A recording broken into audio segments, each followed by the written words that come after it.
সোহরাওয়ার্দী উদ্যানে মসজিদের নামে গড়ে তোলা ভবঘুরে রাজীব শাহের আস্তানায় অভিযান চালিয়ে উচ্ছেদ করছে কর্তৃপক্ষ।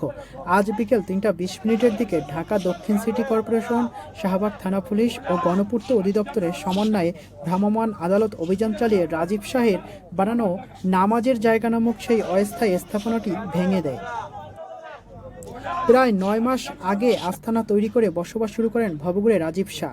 সম্প্রতি রাজীব শাহ তার আস্তানায় অস্থায়ী মসজিদ রূপ দেন। সেখানে ইট দিয়ে মেঝে তৈরি করে কার্পেট ও জায়নামাজ বিছানো হয়, ওপরে তিরপাল টানিয়ে নামাজের আদায়ের ব্যবস্থা করা হয়। ভবঘুরে রাজীব শাহের এসব কর্মকাণ্ড সামাজিক যোগাযোগ মাধ্যমে ব্যাপক আলোচনা ও বিতর্কের জন্ম দেয়। উচ্ছেদ অভিযানের সময় কর্তৃপক্ষ রাজীব শাহের আস্তানা থেকে কয়েকটি পবিত্র কোরআন শরীফ, রেহেল, কোরআনের বাংলা অনুবাদ কপি এবং কয়েকটি ট্রাঙ্ক উদ্ধার করেন। তবে রাজীব শাহের আস্তানায় এই অভিযানকে ঘিরে এখনও চলছে আলোচনা সমালোচনা।